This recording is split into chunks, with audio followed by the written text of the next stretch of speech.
un chapitre avec beaucoup de leçons, beaucoup d'enseignements à tirer, beaucoup de choses à prêcher. Beaucoup de choses à prêcher. Le salaire du péché, le salaire de l'iniquité, tel est le thème que j'aimerais partager avec vous ce matin. Le salaire de l'iniquité, tel est mon thème ce matin que j'aimerais partager avec vous. Et ce thème est tiré dans le verset 13, dont l'apôtre parle du salaire des gens qui vivent dans l'iniquité. Mais avant que je commence à entrer dans le vif de mon message, il y a quelque chose de très intéressant que j'aimerais rappeler à l'église ce matin. Bien-aimés frères et sœurs, vous devez savoir que dans la vie, quel que soit le milieu où vous vous retrouvez, quel que soit le milieu où vous vous trouvez, il est important de faire la distinction de 3 cercles d'amis. Ou je peux encore le dire, il est important dans la vie de tous les jours d'avoir 3 cercles de personnes qui vous côtoient. Tu dois faire la distinction des 3 cercles de personnes qui te côtoient. Qui sont ceux qui te fréquentent, qui sont tes amis, qui sont tes intimes. Tu dois avoir 3 cercles dans ta vie, des personnes qui te côtoient. Tu dois avoir un cercle de gens qui te fréquentent. Ça peut être tes camarades, tes collègues, des gens qui peuvent te donner un bonjour, tes voisins, que vous pouvez parler vite fait des choses qui se passent au travail, dans le quartier, vite fait. Des gens qui te fréquentent, que tu peux appeler pour avoir des nouvelles, vite fait. Ça peut être, si tu es patron d'entreprise, ça peut être tes salariés. Ça peut être tes collègues, ça peut être tes camarades de classe. Mais tu dois aussi savoir que tu dois avoir un autre cercle. C'est le cercle de gens qui marchent avec toi, qu'on appelle couramment les amis, avec qui tu parles pratiquement un peu de tout. Pas de tout, mais un peu de tout. Le cercle des amis. Tu dois avoir des amis. Tu dois savoir qui est mon ami et qui est juste un fréquentant pour moi. Et un 3e cercle, c'est le cercle des intimes, qu'on appelle amis intimes. Et c'est avec ce cercle-là que tu partages tout. C'est avec ce cercle que tu peux livrer ce que tu appelles comme secret. On ne dit pas tout à tout le monde. Amen. On ne raconte pas tout à tout le monde. Il y a des gens qui ont juste besoin de savoir ton prénom et ton nom, ça suffit là. Il y en a d'autres qui ont besoin de savoir un peu plus. Mais il y a une catégorie qui doit connaître tes secrets. C'est ce qu'on appelle des amis intimes. Ne raconte pas ce que tu qualifies comme étant secret confidentiel à tout le monde. Tu peux te tirer des balles sur les pieds. Tu peux te faire mal. Tu peux te bloquer tes projets. Il y a des projets, il y a des visions, il y a des activités, il y a ce qui se passe dans ta famille, dans ton couple, que tu n'as pas besoin de livrer à tout le monde. Alléluia. Et quand vous lisez la Bible, dans Jean chapitre 15, verset 15, Jésus dit à ses apôtres, il dit, je ne vous appelle plus serviteur. Parce que le serviteur ne sait pas ce qu'il fait le maître. Je vous appelle maintenant amis, puisque je vous ai montré tout ce que le Père m'a montré. Ça veut dire que Jésus considérait ses disciples, ses apôtres comme étant ses amis. Mais vous remarquerez, malgré le fait que Jésus avait considéré les apôtres comme étant ses amis, il y avait 3 apôtres qui n'étaient pas seulement des simples amis de Jésus, mais qui étaient dans le cercle des intimes de Jésus, qu'on appelle des cercles restreints de Jésus. 3 personnes. Ils n'étaient pas seulement amis. Quand Jésus voulait faire des choses cachettes, voulait expliquer des choses secrètes, Jésus les mettait, les appelait les 3 là. Il s'agit de Jean, de Jacques et de Pierre. Elle m'a dit Pierre. L'apôtre Pierre. Pourquoi j'ai commencé par là, par cette introduction? Parce que ça fait 3 messages que nous parlons de Pierre. J'ai parlé de comment multiplier sa grâce en Christ. J'ai parlé des bénéfices d'une vie qui développe les 7 vertus de l'esprit. Et aujourd'hui, je tire un troisième enseignement, toujours dans les écrits de Pierre. Pourquoi je parle de Pierre? Parce que l'apôtre Pierre, ce n'est pas n'importe quel apôtre. L'apôtre Pierre, c'est un apôtre qui faisait partie du cercle restreint de Jésus. Il y a des choses que lui, il a entendues, qu'il a vues, mais que d'autres n'ont pas vues. C'est pourquoi nous devons prendre au sérieux ce que l'apôtre nous dit. L'apôtre Pierre, la Bible dit dans Matthieu chapitre 17, verset 1 à 7, Jésus prend Pierre, Jean et Jacques, il les emmène dans la montagne appelée la montagne sainte, la montagne de transfiguration, le nom le plus connu. Et lorsqu'ils arrivent sur la montagne de transfiguration, et là ils voient la gloire de Dieu, une lumière, les manifestations, jusqu'à ce qu'ils vont entendre une fois qu'il va dire, celui-ci est mon fils bien-aimé, en qui j'ai mis toute mon affection, en qui je trouve l'amour, en qui je trouve ma joie. L'apôtre Pierre entend cette voix, il est témoin oculaire, c'est-à-dire lui-même il a entendu directement le Dieu que Jésus est mon fils bien-aimé. C'est pourquoi, quand vous lisez la Bible, dans le livre de 2 Pierre chapitre 1 verset 19, quelqu'un peut nous le lire? 2 Pierre chapitre 1 verset 19, 2 Pierre chapitre 1 verset 19, si personne peut nous faire la lecture. 2 Pierre 1 verset 19. Pour Pierre entend la voix de Dieu, il est rassuré, il est convaincu. Vas-y ma soeur Simislav. Nous tenons pour d'autant, oui, plus certaine, la parole prophétique, à laquelle vous faites bien de prêter attention, comme une lampe dans un lieu obscur, jusqu'à ce que le jour vienne et apparaître, et que le toit du matin se lève dans vos cœurs. Écoutez ce que l'apôtre Pierre est en train de dire. Il dit, nous tenons d'autant plus certaine la parole prophétique, dans lequel vous faites bien de prêter attention. C'est comme une lampe qui brille dans un lieu obscur, jusqu'à ce que le jour apparaisse et que le toile brillant du matin se lève dans vos cœurs. En fait, Pierre est en train de dire quoi? Il est en train de dire ceci. Depuis le jour où nous avons entendu, cette voix nous dit que celui-ci est mon fils bien-aimé, notre foi a été plus affermie. Nous avons cru aux paroles des prophètes, parce que les prophètes avaient annoncé la venue du Messie. Les prophètes ont dit que le Messie devait venir. Quand Jésus vient, il se présente comme le Messie, le Fils de Dieu. Mais il y avait certainement des doutes dans leur cœur. Mais il dit ici que depuis ces jours-là, nous tenons d'autant plus certains. C'est-à-dire que nous avons eu la conviction, la certitude. Les paroles des prophètes ont été maintenant serrées dans nos cœurs. Nous n'avons plus de doutes. C'est ce qu'il veut dire ici. Tu imagines? Tu viens à Goshen. Aujourd'hui, le pasteur va bien prêcher. Demain, il ne prêche pas bien. Les doutes peuvent s'installer dans ton cœur. Est-ce que vraiment il a l'appel de Dieu? Ah, est-ce que vraiment Goshen, tu viens, il y a 2 personnes, 3 personnes. Est-ce que l'église a été appelée par Dieu? Est-ce que tu as appelé qu'on crée, on ouvre Goshen? Mais un soir, tu dors. Je viens te dire, Blanchard, c'est mon serviteur. Je l'ai appelé. Goshen, c'est moi qui ai demandé d'ouvrir Goshen. Qu'est-ce que ça va te faire? N'est-ce pas la certitude? N'est-ce pas même quand tu viens, il n'y a personne, tu auras la certitude que non, Dieu m'a parlé, donc je sais que je suis au bon endroit. C'est ce que Pierre est en train de nous dire ici. Mais ce que j'aime ici, c'est que l'apôtre Pierre dit, par la suite, il dit, vous faites bien d'y prêter attention. Regardez, imaginons que vous êtes dans les ténèbres totales, un quartier dans les ténèbres, et vous voyez tout d'un coup une lumière qui s'élève. Quelles seront vos réactions? Vous allez fixer avec attention. D'où vient cette lumière-là? Vrai ou faux? Pourquoi? Parce que vous êtes dans les ténèbres.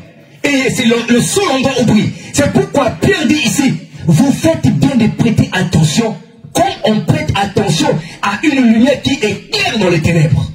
Comme on prête attention à une lumière qui éclaire dans les ténèbres. Vous faites bien de prêter attention. Est-ce que ce matin tu prêtes attention aux paroles de Jésus? Est-ce que ce matin tu prêtes attention, bien-aimé, aux prophéties qui ont été dites sur Jésus? Le mot prêter attention, en hébreu c'est le mot procession. Procession veut dire prendre garde. Prendre garde. Et vous savez, quand quelqu'un est sur ses gardes, c'est une personne qui est prête à toute éventualité. Quand on dit Rémi, fais attention à un tel, mets-toi sur tes gardes. Tu vois, j'ai une personne qui est vigilant. Tu vois, il commence à surveiller un tel, il commence à voir. En fait, il est prêt à toute éventualité. Donc lorsque Pierre dit ici, vous faites bien y prêter attention, il est en train de dire, vous faites bien procession. C'est-à-dire, vous devez être prêt. Prêt à quoi? Prêt à l'accomplissement des prophéties qui sont dans la Bible. Oh, les prophéties disaient quoi? Les prophéties disaient que Jésus, le Fils de Dieu, il devait venir, il devait souffrir, il devait mourir, il devait ressusciter, il devait connaître l'ascension et il devait revenir. Dans toutes les prophéties que je viens de dire, le 90% est déjà accompli. La seule prophétie qui n'est pas encore accomplie, c'est le retour de Christ. Donc, vous faites bien d'y prêter attention. Ça veut dire que tu dois être prêt au retour de Christ. Amen. Alléluia. Amen. Tu dois être prêt au retour de Christ. Est-ce que tu es prêt ce matin? Si Jésus revient dans une heure, est-ce que tu es certain ou certaine que tu vas aller avec Jésus? Est-ce que tu es certain ou certaine que je vais rentrer? Et dit, vous faites bien d'y prêter attention.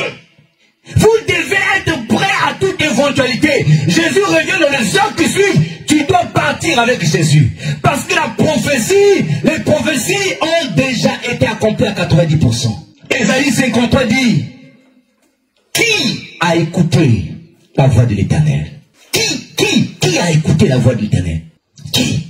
La Bible dit qu'il était comme un rejeton, comme une plante qui s'élevait au milieu d'une terre desséchée. Il n'avait rien de ce qui attirait le regard.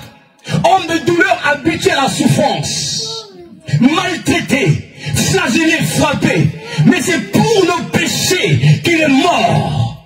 Et par ses meurtrissures, nous avons été guéris. Qui a reconnu le bras de l'Éternel? Qui a reconnu son bras? Dieu agit puissamment dans Jésus. Il accomplit ses promesses dans Jésus. Mais il y a une promesse, une prophétie qui n'est pas encore accomplie. C'est la prophétie du retour de Jésus. Alléluia. Aide-moi à dire à ton voisin, prépare-toi à son retour. Oh, je ne t'entends pas dire à ton voisin, prépare-toi à son retour. Oui. C'est pourquoi Pierre va dire dans 2 Pierre chapitre 1 verset 10. On a déjà utilisé ici verset. Quelqu'un peut nous lire ça s'il vous plaît? 2 Pierre chapitre 1 verset 10. Écoutez ce que l'apôtre Pierre va dire. Bien aimé, le christianisme, c'est pas de l'amusement. Le christianisme, ce n'est pas Dieu, bénis-moi, donne-moi l'argent, donne-moi une voiture. C'est bien de demander ça. Mais 2 Pierre chapitre 1 verset 10. C'est bien de demander ça. Mais tu dois savoir que le christianisme est une vie de consécration. Parce que le Christ peut revenir à n'importe quel moment. 2 Pierre chapitre 1 verset 10. Vas-y ma soeur Jessica. Lisons la parole du Seigneur. Nous rendons grâce à Dieu. C'est pourquoi, frères et sœurs, appliquez-vous d'autant plus à affermir l'appel et le choix dont vous avez été l'objet. Oui. Car si vous faites cela, vous ne trébucherez jamais. Vous ne trébucherez jamais. Continue. C'est ainsi. En effet, l'entrée dans le royaume éternel. De notre Seigneur. Et Sauveur Jésus-Christ. Vous sera largement accordé. Alléluia. Amen. La condition ici pour avoir accès à la porte éternelle du royaume du nom Seigneur Jésus-Christ. Il dit, il faut affermir ton appel et le choix dont tu as été sujet. Affermir ta vocation. Affermir ta marche chrétienne. Refuse la marche chrétienne légère, un peu de don, un peu de haut, un jour tu es là, un jour tu es pas avec Jésus. Refuse ça. Positionne-toi avec Jésus. Comme nous l'avons dit dimanche dernier. On peut être sincère, mais être dans l'erreur. On peut être sincère, mais n'est pas dans la vérité. Ce que Dieu veut, c'est que tu découvres la vérité. Que tu connaisses la vérité et tu te positionnes dans la vérité. C'est voilà pourquoi elle dit, vous connaîtrez la vérité et la vérité vous affranchira. Nous devons nous préparer. Pierre n'avait pas seulement entendu la voix sur la montagne des transfigurations. Pierre, parce que Dieu avait une mission pour Pierre, Jésus lui a dit un jour, il a dit, Simon, Simon, le diable t'a réclamé pour t'écriver comme du froment. J'ai prié pour toi. Frère, ma soeur, quand tu as un appel de Dieu, le but du diable, quand Dieu a un plan dans ta vie, le but du diable, c'est de te déconnecter de ce plan. C'est de te déconnecter. Il va te faire rêver des grandes choses, le diable. Il va te donner, il peut même t'ouvrir des portes d'entrepreneuriat. Tout ça, c'est pour créer une distraction de ta vie pour que tu ne te concentres pas à ton appel. Il va créer des situations tout autour de toi pour que tu ne rentres pas dans ton appel. Chaque fois que tu t'occuperas de ces problèmes-là, au lieu de regarder à Dieu, le diable est en train de gagner du terrain. Regardez ce qui va se passer. Quand Jésus fut arrêté, le même Pierre va rejeter Jésus. Il va régner Jésus. Heureusement pour Pierre, Jésus le rappelle encore, le ramène encore par sa grâce. Et quand Jésus le ramène par sa grâce, qu'est-ce que Jésus va faire encore par la suite? En partant, Pierre est la personne physique que Jésus va céder ou va léguer son église. Il a dit à ce même Pierre, m'aimes-tu, Père mes brebis? Donc, au-delà de la voix qu'il avait écoutée, l'apôtre Pierre est celui-là à qui Jésus a laissé l'église. Amen. Vous savez, quand vous venez, vous allez entendre, dans le milieu chrétien, il y a beaucoup de théories ou des doctrines sur les épîtres de l'apôtre Paul. Vous entendez des gens qui vont dire, oui, mais là, Paul parlait de lui, là, Paul parlait en fonction de cette ville, là, Paul parlait de ceci. Il y a beaucoup, chacun en fonction de l'étude systématique ou profonde qu'il va faire, il va donner sa version. Il y a des épîtres où on peut faire des débats. Il y en a d'autres où on ne peut pas faire des débats. Amen. Les épîtres qu'on ne peut pas faire des débats, ce sont surtout les épîtres de ceux qui ont été des témoins oculaires. Ceux qui ont marché avec Jésus, ceux qui étaient dans le cercle restreint. L'épître des gens. C'est pourquoi quand tu lis, prenez avec moi 1 Jean chapitre 1. 1 Jean chapitre 1, lisez. Regardez. 1 Jean chapitre 1, verset 1. On va prendre la partie du verset 1. Écoutez ce que Jean même va dire. Il y a des épîtres, vous pouvez discuter. Il y en a d'autres, on ne discute pas. L'épître de Pierre, on ne peut pas discuter. C'est pourquoi l'Église, les lettres de Pierre, les lettres des gens, nous devons regarder ça avec attention. Et même les lettres de Paul. Même les lettres de Paul. Mais ces deux-là, on ne discute pas. Qui a trouvé? 1 Jean chapitre 1, verset 1. Tu as trouvé, Michel? Rémi, tu as trouvé? Vas-y. Tu peux te mettre debout, s'il te plaît. Nous lisons la parole de Dieu. Nous rendons grâce à Dieu. Ce qui était dès le commencement. Ce qui était dès le commencement. Ce que nous avons entendu. Ce que nous avons entendu. Ce que nous avons vu de nos yeux. Ce que nous avons vu de nos yeux. Ce que nous avons contemplé. Ce que nous avons contemplé. Et que nos mains ont touché. Écoutez, ce que nous avons vu de nos yeux, ce que nous avons entendu, il a vu ça où? C'était un témoin oculaire. Parce qu'il faisait partie du cercle restreint de Jésus. Il dit ce que nous avons vu, ce que nous avons entendu, ce que nous avons touché. Continue. Concernant la parole de vie. Concernant la parole de vie. Car la vie a été manifestée. Car la vie a été manifestée. Et nous l'avons vue. Nous l'avons vue. Et nous lui rendons témoignage. Nous lui rendons témoignage. Un témoin oculaire. Vas-y. Et nous vous annonçons. Et nous vous annonçons. La vie éternelle. La vie éternelle. Qui était auprès du Père. Qui était auprès du Père. Et qui nous a été manifestée. Qui nous a été manifestée. Ce que nous avons vu. Ce que nous avons vu. Et entendu. Et entendu. Nous l'annonçons. Nous l'annonçons. À vous aussi. À vous aussi.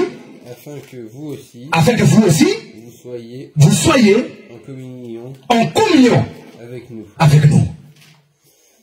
Vas-y vite. Or, notre communion est avec le Père et avec son Fils Jésus-Christ. Maintenant, vas-y, le verset suivant. Et nous écrivons ces choses. Nous écrivons ces choses. Afin que notre joie soit parfaite. Avec notre verset suivant. Voici. La nouvelle que nous avons apprise. La nouvelle que nous avons apprise, écoutez. De lui. De lui. Et que nous vous annonçons. Et que nous vous annonçons. C'est que Dieu est lumière. C'est que Dieu est lumière. Et qu'il n'y a point en lui de ténèbres. Il n'y a point en lui, merci beaucoup. Il n'y a point en lui des ténèbres. Les ténèbres, c'est quoi? Les ténèbres, c'est une vie qui ne confesse pas Dieu. Les ténèbres, c'est une vie qui ne donne pas gloire à Dieu. Les ténèbres, c'est une vie qui ne nomme pas Dieu. Et ce que nous avons entendu, nous vous l'annonçons. Qu'est-ce qu'ils ont entendu? Ils ont entendu qu'en Dieu, il n'y a que la lumière. En Dieu, il n'y a que la bonté. En Dieu, il n'y a que l'amour. En Dieu, il n'y a que la paix. En Dieu, il n'y a que comment on appelle ça? La générosité. Il n'y a pas de haine. Il n'y a pas de jalousie. Il n'y a pas de méchanceté. Il n'y a pas de sorcellerie. Il n'y a pas de ceci, cela. Non, il n'y a pas de prendre des bananes sur les autres pour les faire trébucher. Il n'y a pas ça en Dieu. Et ce que nous avons vu, ce que nous avons entendu, nous vous l'annonçons.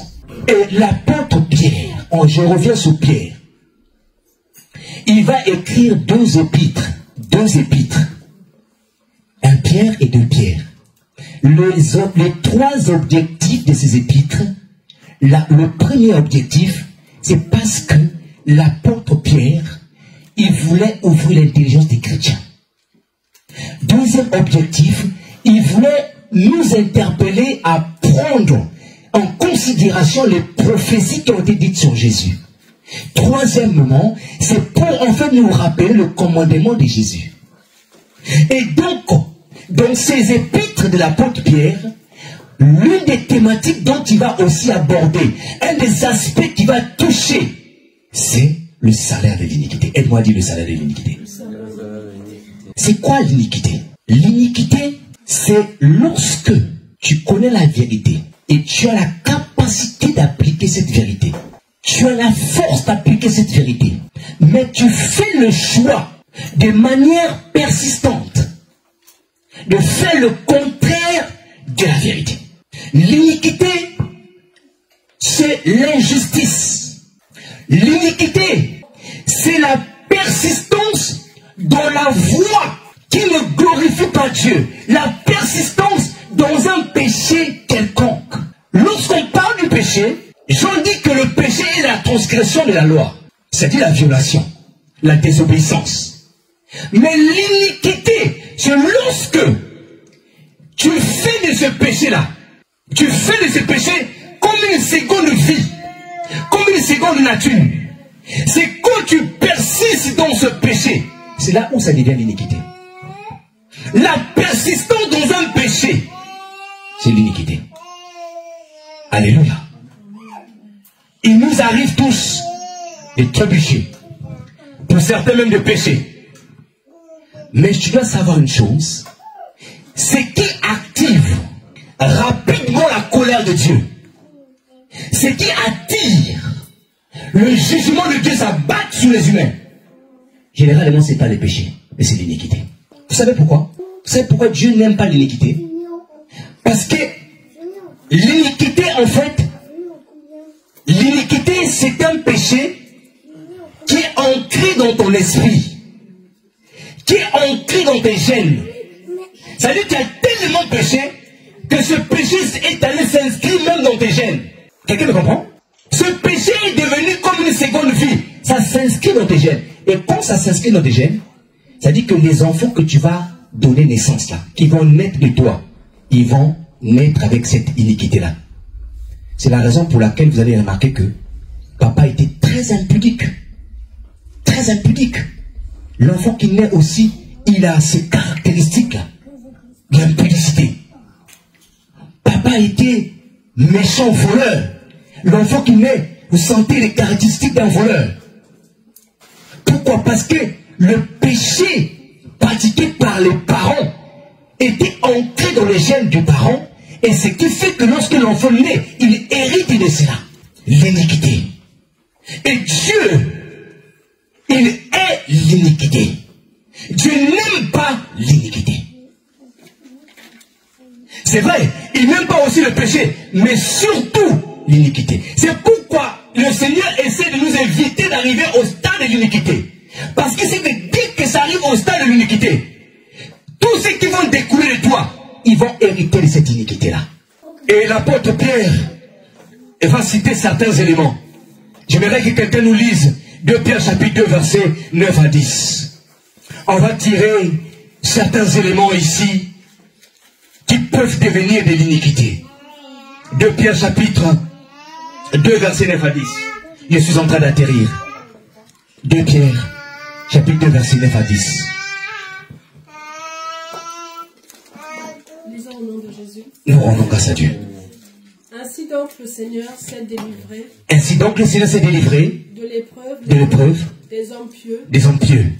Et garder les injustes. Et garder les injustes pour le jour du jugement. Pour le jour du jugement. Où ils seront punis. Où ils seront punis.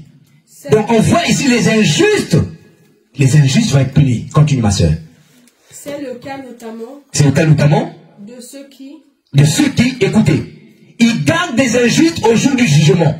Là, il met maintenant une spécification parmi les injustes dont il a vraiment horreur. Parmi les injustes dont il va frapper rapidement. Vas-y ma soeur. De ceux qui dans un désir d'impureté. De ceux qui dans un désir d'impureté. Il parle de l'immoralité. Quand tu es dans la dépravation, Dieu se met en colère rapidement contre ces personnes-là. Court après les plaisirs de la chair. Court après les plaisirs de la chair. C'est-à-dire la volupté. La volupté. Quelqu'un qui est rempli de désirs intenses de la chair. Vas-y. Et méprise toute autorité. Et méprise toute autorité. L'arrogance. Tu crois être supérieur à Dieu. Tu crois être égal à Dieu. Tu tombes dans l'arrogance. Quand ça devient trop ancré, ça devient une iniquité. Continue. Présomptueux et arrogant. Présomptueux et arrogant, merci.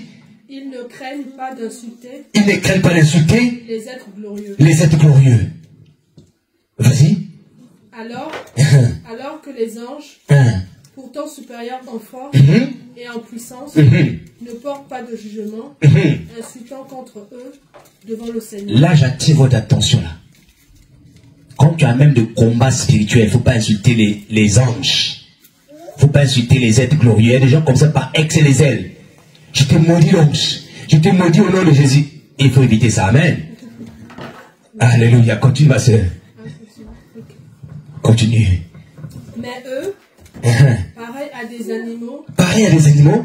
Dépourvus de raison.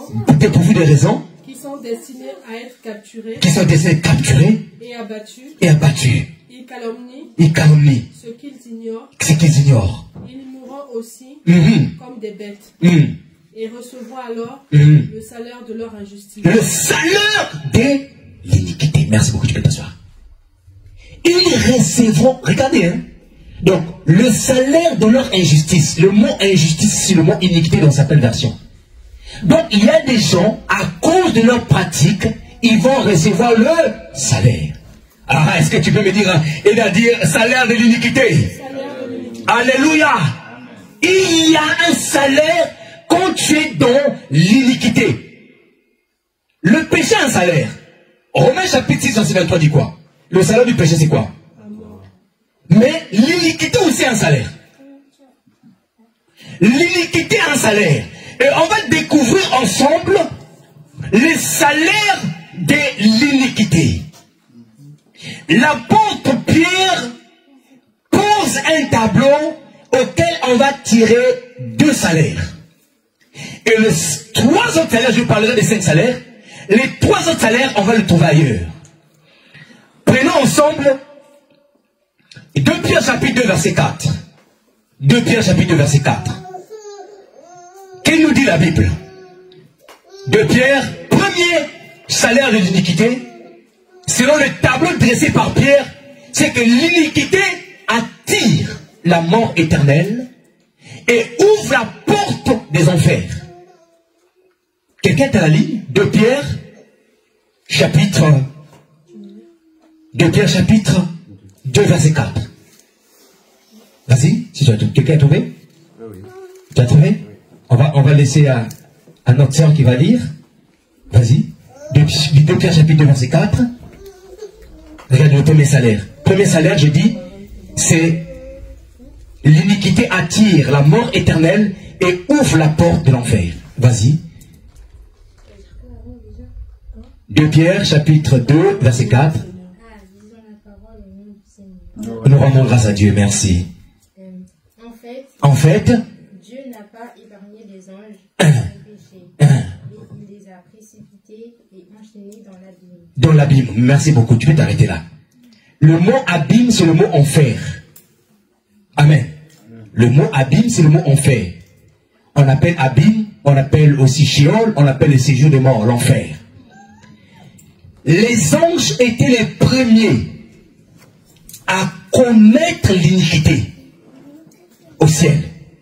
Lorsque les anges ont atteint le niveau de l'iniquité, la Bible dit que Dieu les a précipités dans les abîmes où ils sont enchaînés en attendant le jugement dernier. Donc il y a des anges qui avaient péché au ciel, qui sont dans les abîmes, dans les enfers. Ils sont enfermés. Ils sont enfermés là-bas. La Bible, Dieu n'a pas eu souci des anges. Donc le premier salaire de l'iniquité, c'est que l'iniquité, il attire la mort éternelle. Parce que ces anges-là, en fait, ils n'ont plus de vie. Bien que vivants, peut-être physiquement, mais ils n'ont plus de vie spirituelle. La vie de Dieu n'est plus en eux. Ça tue la mort spirituelle et ça ouvre la porte des enfers. Alléluia. Deuxième salaire de l'iniquité, c'est la destruction physique. La destruction physique, oui. Quand quelqu'un est dans l'iniquité, Dieu peut le soustraire. Dieu peut l'enlever. Dieu peut le détruire. Et l'apôtre Pierre a pris 2 exemples. Le premier exemple que l'apôtre Pierre a pris, c'est l'exemple du déluge. Je vais demander à quelqu'un de le lire. 2 Pierre chapitre 2, versets 5 à 8. La destruction physique. Les déluges de Noé. La Bible dit que les hommes étaient pervers. Ils étaient plongés dans le mal. Le mal était inscrit dans leur gène. Au point où ils pensaient qu'au mal quand ils se réveillaient. Lorsque Dieu a vu que le péché était arrivé à son paroxysme, le péché était arrivé à un lieu élevé, il a dit non, je vais juger. Et il a choisi que 8 personnes. Il a dit cette famille-là, pourquoi il a choisi ces 8 personnes? Parce que le père de cette famille était un prédicateur de la justice. Quelqu'un peut nous lire ça? 2 Pierre chapitre 2, verset 5 à 8. Nous rendons grâce à Dieu. Il n'a pas épargné non plus l'ancien monde. Il n'a pas non plus épargné l'ancien monde. Bien qu'il ait sauvé 8 personnes. Bien qu'il ait sauvé 8 personnes. Ce prédicateur de la justice, lorsqu'il fait venir le déluge sur un monde impie. Par ailleurs, il a condamné à la destruction et réduit en cendres les villes de Sodome et Gomorrhe. Sodome et Gomorrhe, deuxième exemple. Donc Dieu avait déjà frappé par le déluge de temps de Noé. Deuxièmement, Sodome et Gomorrhe, le péché est arrivé au niveau de l'iniquité. Qu'est-ce que Dieu a fait? Il a frappé Sodome et Gomorrhe par le feu. Continue ma soeur. Pour les donner en exemple. Pour les donner en exemple. À ceux qui par la suite vivraient dans l'impiété. Alléluia. Allez, merci beaucoup, je peux t'asseoir. Pour faire quoi? Pour donner un exemple à ceux qui par la suite vivront dans l'air. Ceux qui par la suite, c'est qui? Amen. Ceux qui par la suite, c'est qui vivront dans l'iniquité, qui vivront dans l'impiété.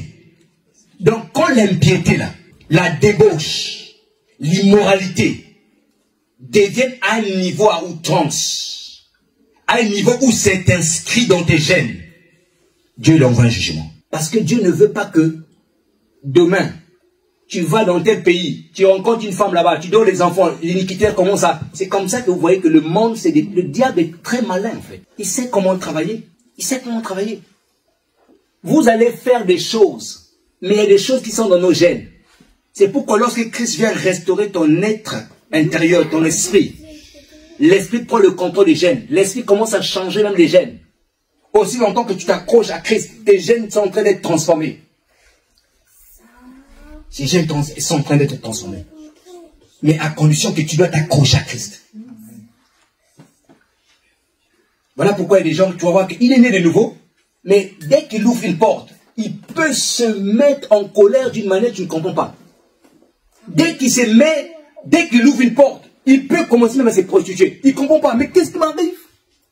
Parce qu'il y a des choses qui sont te gênent dans ton sang, que tu as hérité. Mais pour que ces choses-là soient complètement détruites, tu dois t'abandonner tous les jours à Jésus. Tous les jours la parole de Dieu. Pour qu'il ne prenne pas le dessus. Parce qu'à moins il ne faut pas. Tu peux faire des dégâts. Ah, alléluia. Amen. Ne vis pas ta vie chrétienne en fonction de ton voisin. Parce que vous ne venez pas de la même famille. Il y a des gens qui viennent des familles, les parents priaient beaucoup. Ils avaient déjà coupé les liens, les gènes là, ils avaient déjà nettoyé, purifié. Les enfants sont nés pépères. Vous êtes ensemble, vous commettez des petites bêtises ensemble, mais toi tu as attaqué la nuit, mais lui dort pépère. Mais on était ensemble? Non! C'est parce qu'il y a dans ta famille des entités. Lui, on avait déjà tout rasé. Et quand Jésus, en fait, Jésus, lorsqu'il vient t'appeler, c'est parce qu'il veut faire un nouveau commencement avec toi. Jésus veut qu'au travers de toi, une autre génération naisse, mais qui ne sont pas sous l'influence des alliances. Alléluia. Qui ne sont pas sous influence de ces alliances. Troisième salaire de l'iniquité, c'est l'expulsion de la présence de Dieu. La perte de notre position glorieuse en Christ. Quand tu es dans l'iniquité, tu vas perdre ta position glorieuse en Christ. La Bible dit que quand tu nais de nouveau, Dieu te met en Christ. En lui, Dieu nous a élus avant la fondation du monde. En lui, il nous avait choisis. En lui, Dieu a fait ceci. En lui, nous avons la vie, le mouvement et l'être. Dieu te met en Christ spirituellement. Mais quand l'iniquité se trouve en toi, il te déloge, il te sort de Christ, tu n'as plus de place. Ézéchiel chapitre 28, verset 15. Ézéchiel 28, verset 15. La Bible dit que Satan était dans la présence de Dieu. Tout avait été créé. Les escarboutes, les émeraudes, les pierres de cristal avaient été créés pour Satan. Les cormorans ont été mis à sa disposition le jour de sa création. Il était là. Il était un chérubin protecteur. Comme quelqu'un qui protégeait la gloire de Dieu. Mais lorsque l'iniquité, quelqu'un a trouvé 2 Ézéchiel 28, verset 15. Lorsque l'iniquité fut trouvée dans son cœur, il a été précipité en bas. Alléluia. Vas-y ma soeur, enfin Jessica. Ils ont la parole au nom du Seigneur. Nous rendons grâce à Dieu. Tu as été intègre. Tu as été intègre. Écoutez. Hein. Tu as été intègre dans ta conduite depuis le jour où tu as été créé. Et ce, jusqu'à ce qu'on trouve de l'injustice chez toi. Le mot injustice veut dire le mot iniquité. Jusqu'à ce qu'on trouve l'injustice, mon frère, ma soeur, c'est bien de commencer avec Dieu, mais il est mieux de bien finir. Amen. Amen. Non, j'ai donné ma vie à Jésus, c'est bien. Mais finis bien avec Jésus. La Bible dit qu'il était intègre le jour où il fut créé. Jusqu'à ce qu'on trouve de l'iniquité dans son cœur. Vas-y, maintenant ensuite. À cause de la grandeur de ton commerce. À cause de la grandeur de ton commerce. Tu as été rempli de violence. Rempli d'orgueil. Et tu as péché. Et tu as péché. Je te précipite. Je te précipite. De la montagne de Dieu. Oh, tu n'as plus de place dans la montagne sainte. Matthieu, Psaume chapitre 25. Qui montera sur la montagne de l'Éternel? Il dit, tu n'as plus de place dans la montagne de l'Éternel, car c'est une montagne sainte. Je te précipite. Alléluia. Vas-y, ma soeur. Je te précipite de la montagne de Dieu. Et je te fais disparaître, chérubin protecteur. Chérubin protecteur. Du milieu des pierres étincelantes. Du milieu des anges. Je te fais disparaître. Tu n'as plus de place ici. Vas-y maintenant. Vas-y, continue. Ton cœur s'est enorgueilli. C'est enorgueilli. À cause de ta beauté. À cause de ta beauté. Tu as corrompu ta sagesse. Tu as corrompu ta sagesse. À cause de ta splendeur. Oh, combien de personnes à cause de l'onction, à cause de la grâce sur leur vie, ils corrompent leur cœur. Ils se disent que, oh, moi, sans moi, l'église ne va pas marcher. Bien-aimé, le Dieu qui regarde au ciel, le Dieu qui t'a donné cette grâce et cette onction, il dit, il n'a rien compris encore. Mais regarde, il te reste encore quelque chose. Je vais apprendre cette onction. C'est comme cet homme, tu peux t'asseoir ma soeur. C'est comme cet homme-là qui dit, il regarde, c'est bien. Il dit, oui, demain je ferai encore ceci. Oh, je n'ai pas besoin de Dieu. La Bible dit que la nuit même, Dieu retira son souffle. Alléluia. Amen. Tu peux être intelligent, tu peux avoir l'onction, tu peux avoir la grâce, des entreprises d'argent. Jamais ton orgueil. Reconnais toujours, Seigneur. Amen. Tout ce que j'ai, c'est par ta grâce. C'est tout ce que j'ai, c'est par ta grâce. Que Dieu te donne la grâce. Alléluia. Que Dieu te fasse grâce et reconnais toujours que tout ce que tu as, c'est par la grâce de Dieu. Amen. Et quatrième salaire de l'iniquité. C'est le non-accès au royaume de Dieu. Le non-accès au royaume de Dieu. L'iniquité te ferme la porte du royaume de Dieu. Matthieu chapitre 7, verset 21 à 23. Si une autre personne peut nous préparer Exode 34, verset 7. Une deuxième personne, Matthieu 7, verset 21 à 23. L'iniquité te ferme la porte du royaume de Dieu. Matthieu chapitre 7, verset 21 à 23. Et nous allons terminer par Exode juste après pour finir. Alléluia. Matthieu 7, quelqu'un a trouvé? Alléluia. Père éternel. Le non-accès au royaume de Dieu. La Bible dit ceci. Ce ne sont pas ceux qui disent Seigneur, Seigneur, Seigneur, Seigneur, qui entreront dans le royaume de mon Père. Il dit non. Plusieurs viendront en mon nom ces jours-là, diront Seigneur, n'est-ce pas en ton nom nous avons guéri les malades? Seigneur, n'est-ce pas en ton nom? Seigneur, j'ai fait ceci, j'ai fait des miracles. Ne suis pas des gens par des miracles, pas des prophéties. Ne suis pas des gens par ça, frères et sœurs. Les temps dans lesquels nous sommes sont mauvais. Il y a des gens qui sont allés toucher pour épater le peuple comme Simon le magicien. Seigneur, Seigneur, Seigneur. Jésus dit, je leur dirai ouvertement, éloignez-vous de moi. Rémi, verset 23, s'il te plaît. Éloignez-vous de moi. Ah, vas-y Rémi, dis-le. Juste verset 23. Alors je leur dis ouvertement, je ne vous ai jamais connu, retirez-vous de moi, vous qui commettez l'iniquité. Ah! Vous qui commettez quoi? Et dites quoi? Éloignez-vous de quoi? L'iniquité était la cause qu'ils avaient fermé le ciel. Ils ont opéré dans l'onction. Attention, je vois que tu es en train de me montrer. Je vois. Des miracles, beaucoup de choses. Le Saint-Esprit donne ces choses-là. Hein? Je ne suis pas en train de dire que le Saint-Esprit ne donne pas. Le Saint-Esprit donne ça. Mais malheureusement, sauf que ces personnes-là, ils l'ont reçu de la part de Dieu. Ils l'ont reçu de Dieu.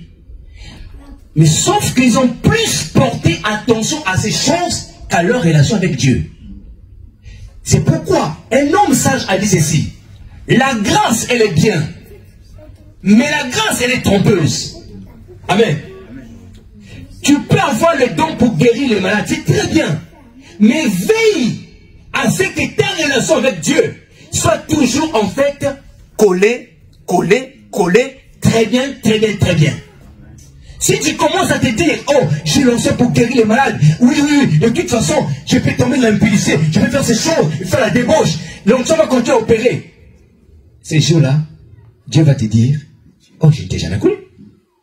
Tu crois que parce que je t'ai donné ma grâce, mon onction, que tu t'es permis maintenant de faire tout, de tomber avec toutes tes soeurs de l'église, de commettre des bêtises avec tout le monde, dans ton quartier, dis, je ne t'ai jamais connu. Allez, éloigne-toi. Alléluia. Dernier salaire du péché, de l'iniquité, c'est la malédiction générationnelle. Exode chapitre 34, verset 7. Évitez des péchés qui deviendront ancrés dans votre esprit, dans votre âme, dans vos gènes. Surtout quand Dieu t'interpelle, surtout quand tu connais la vérité. Exode, tu as trouvé? Exode 34, verset 7. La Bible dit que Dieu punit l'iniquité des pères aux enfants de la 3e jusqu'à la 4e génération. Tu peux faire la lecture, s'il te plaît, Sœur Jessica? Il garde son amour jusqu'à 1000 générations. Jusqu'à 1000. C'est-à-dire que quand tu obéis à Dieu, quand tu marches avec Dieu, c'est-à-dire que tu sèmes une alliance avec lui. Tu intègres dans l'alliance. Dieu se souviendra de cette alliance jusqu'à 1000 générations. Mais regarde maintenant ce qui va se passer si tu décides maintenant de tomber dans l'iniquité. Vas-y, ma soeur. Il pardonne la faute, la révolte et le péché, mais il ne traite pas le coupable en innocent. Et il punit la faute des pères. Il punit la faute des pères. Sur les enfants. Sur les enfants. Et les petits-enfants. Et les petits-enfants. Jusqu'à la 3e. Et jusqu'à la 3e. Et la 4e génération. Et la 4e génération. Dans certaines versions, on dit il punit l'iniquité des pères aux fils. La 3e jusqu'à la 4e génération.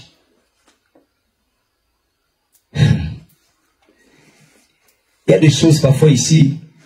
C'est pourquoi quand Dieu nous sauve, non? Quand on donne, tu peux t'asseoir, merci beaucoup. Quand Dieu t'a donné le salut, ne prends pas ça pour acquis. Ne le prends pas à la légère.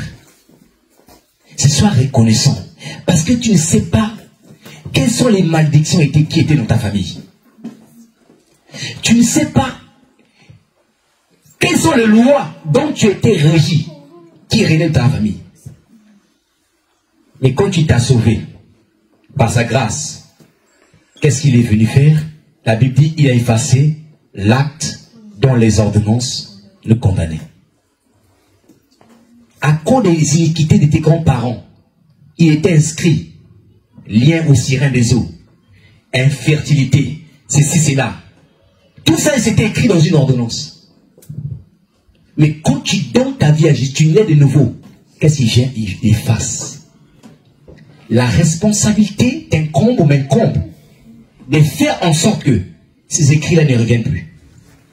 Parce que la vérité, c'est quoi? Le diable, quand tu l'es chassé, quand tu l'es délogé, il ne va pas loin. Il va quelque part.